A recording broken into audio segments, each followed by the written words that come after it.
அவனுக்கு வாரிசு இல்ல. தனக்கு பிறகு நாட்டை ஆளுகிற இளவரசன் யாரு முடிவெடுக்கணும். அப்ப என்ன செய்யறான், அவன் ஒரு 12-13 வயசுல இருக்கிற சிறு பிள்ளைகள்ல எல்லாருக்கும் ஒரு தேர்வு வைக்கிறான். ஒரு விதையை கொடுத்து இதை நல்லா முளைக்க வச்சு வளர்த்து கொண்டு வரவன் எவனோ அவன் தான் இந்த நாட்டின் இளவரசன் அனுப்பிடுறான். அது சிறப்பா எந்த செடி வளர்ந்துருக்கோ அந்த செடிக்கு சொந்தக்காரனை இளவரசனா தேர்வு செய்யணுங்கிறத அறிவிப்பு. நாட்டில் இருக்கிற பிள்ளைகள் அவங்க பெற்றோர்கள் எல்லாம் பேரார்வம் கொண்டு என் மகன் நாட்டை ஆள போறான், இளவரசன் ஆக போறான், என் மகன் நாட்டுக்கு இளவரசன் ஆக போறான்.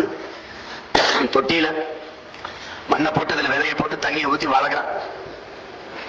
எல்லாரும் வீட்டு விதையும் முளைச்சு பிரமாதமான செடியா, பெரிய செடியா அழகா வளர்ந்து அரசர் அறிவிச்ச நாள் வந்துருது, எடுத்துக்கிட்டு போகணும். ஆனா ஒரு ஓலை குடிசையில ஏழை தாயின் மகனா பிறந்த ஒரு சிறுவன் அந்த விதையை போட்டான், தண்ணியை ஊத்துனா முளைக்கவே இல்லை. இப்ப அந்த அரசர் கிட்ட போய் இந்த செடி முளைச்சதை காட்டணும், எந்த செடி உயரமா இருக்கு, எந்த செடி செழிப்பா வளர்ந்துருக்கும், அவன் தான் இளவரசன். அப்ப இந்த மகன் எப்படி நான் இந்த முளைக்காத செடி இந்த சட்டியை தூக்கிட்டு எப்படி போறது, என் செடி முளைக்கலையே அப்படின்னு.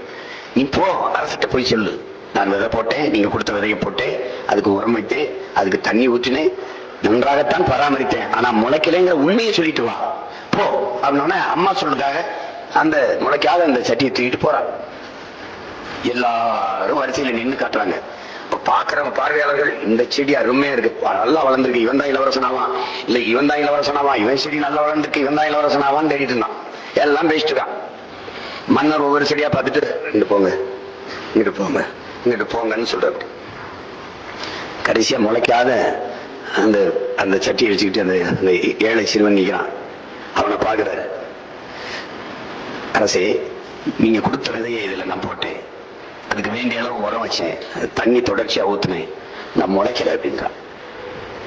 அவனை பார்த்து கட்டி பிடிச்சு, நீ தாண்டா இந்த நாட்டின் இளவரசன் தான், அப்ப நீங்க எல்லாம் இளவரசர் ஆகிறதுக்கு தகுதி இல்லை, நீங்க போகலான்றாரு. எல்லாரும் இப்படி ஏன் சரி முளைச்சு பைத்தியக்கார நாய்களா, நான் கொடுத்தது உங்களுக்கு அரிச்ச விதைடா, அது எப்படா முளைக்கும்.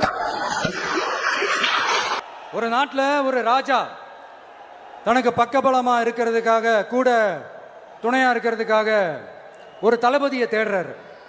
சரியான தகுதிகளோட ஒரு 10 பேர் செலக்ட் ஆகுறாங்க. ஆனா அதுல ஒருத்தர் மட்டும் தான் செலக்ட் பண்ணணும். அதனால அந்த ராஜா என்ன பண்றாருன்னா ஒரு டெஸ்ட் வைக்கிறாரு. அந்த 10 பேர் கையிலையும் விதை நெல்லை கொடுத்து இதை நல்லா வளர்த்து கொண்டு வாங்க, ஒரு 3 மாசம் கழிச்சு வாங்கன்னு சொல்லி அனுப்பி வச்சிடுறாரு. 3 மாசம் கழிச்சு வரும்போது அதுல ஒருத்தர் ஆளு உயரத்துக்கு வளர்த்திருந்தாரு, ஒருத்தர் தோல் உயரத்துக்கு வளர்த்திருந்தாரு. அதுல ஒரு 9 பேரும் நல்லா வளர்த்து கொண்டு வந்திருந்தாங்க. ஒருத்தர் மட்டும் வெறும் தொட்டியோடவே வந்தாரு.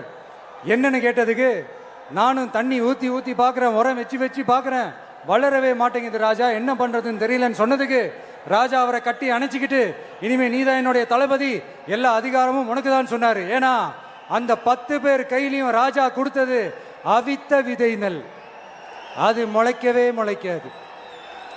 அந்த 9 திருட்டு பயலும் என்ன பண்ணிருக்காங்கன்னா வேற விதை நெல்லை வாங்கி அதை வளர்த்துட்டு ராஜாவையும் மக்களையும் ஏமாத்திருக்கிறாங்க. ஆனா இவர் மட்டும் உண்மையை போட்டு உடைச்சிட்டார். அதனால ஒரு நாட்டுக்கு திறமை எந்த அளவுக்கு முக்கியமோ அந்த அளவுக்கு உண்மையும் நேர்மையும் முக்கியம். இப்போ நீங்க எல்லாரும் தான் அந்த ராஜா.